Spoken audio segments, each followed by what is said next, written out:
satu yang masih menjadi perdebatan sampai sekarang adalah ketika Gus Dur membubarkan Departemen Sosial dan Departemen Penerangan. Kalau Departemen Sosial dulu, apa alasan persisnya? Sementara banyak orang terlantar yang harus diayomi oleh departemen itu. Persisnya itu. Karena departemen itu yang mestinya mengayomi rakyat, ternyata korupsinya gede-gedean. Sampai hari ini. Kalau membunuh tikus kan tidak perlu membakar lumbungnya. Oh memang. Kenapa Anda bakar lumbungnya? Bukan. Karena tikusnya sudah menguasai lumbung.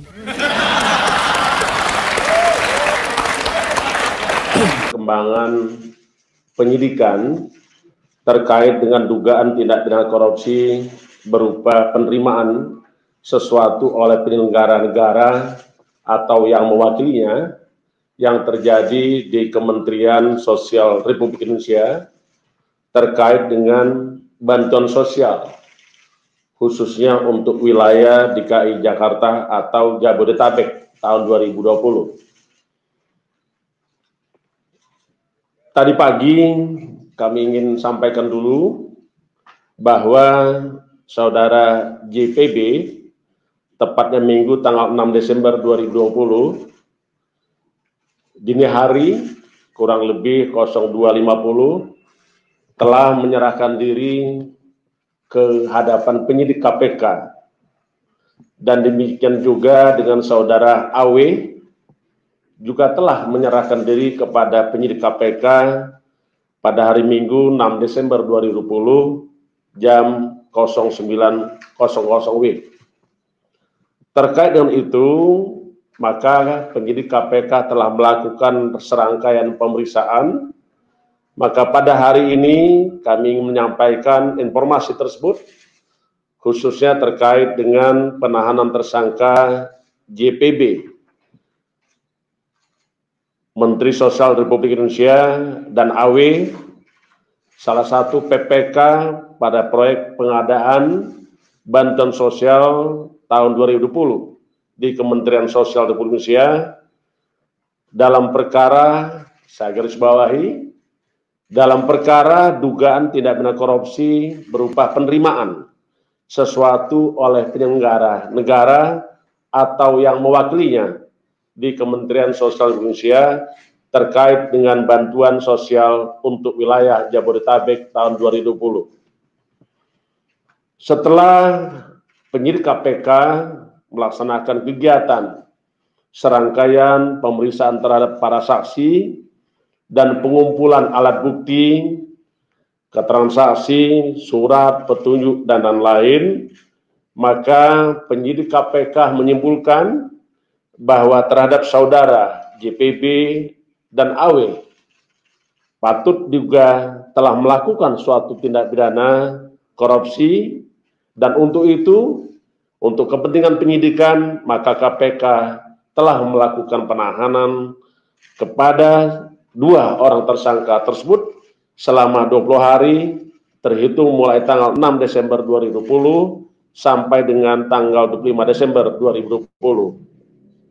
Atas nama pertama JPB dilakukan penahanan di Rumah Tahanan Negara KPK Cabang Pomdam Jaya Guntur.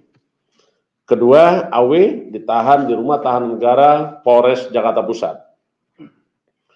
Sebagaimana kita ketahui bahwa saat ini kita masih dalam keadaan kondisi darurat pandemi COVID-19, maka terhadap dua tersangka tersebut kita lakukan dalam upaya pencegahan COVID-19, maka sebelum dilakukan penahanan akan dilakukan cek kesehatan, khususnya memastikan bahwa kedua orang tersebut adalah bebas dari COVID-19. Dan selanjutnya akan juga menjalani isolasi mandiri selama 14 hari di Rumah Tahanan Negara Cabang KPK di Gedung Pusat Pendidikan Anti Korupsi KPK di Kapling C1.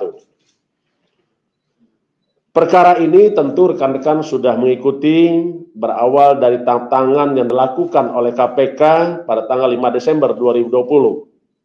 Dalam kegiatan tangkap tangan tersebut, KPK telah melakukan penyitaan barang bukti berupa uang rupiah sebesar 11,9 miliar, US dollar sebesar 171.085 atau setara dengan 2,42 miliar, dan Singapura dolar sebesar 23.000 atau setara dengan 243 juta, atau total sekira kurang lebih 14,5 miliar. Dan KPK telah menetapkan 5 orang sebagai tersangka, yaitu saudara JPB, saudara MJS, saudara AW, saudara IM, dan saudara HS. Atas perbuatan para tersangka, maka penyidik telah menetapkan dan menyangkakan terhadap para tersangka sebagai berikut. Kepada saudara JPB disangkakan melanggar pasal 12 huruf A atau huruf B atau pasal 11 Undang-Undang Nomor 31 Tahun 1999 sebagaimana telah diubah dengan Undang-Undang Nomor 20 Tahun 2001 tentang pemberantasan tindak pidana korupsi, yonto pasal 55 ayat 1 ke 1 KUHP.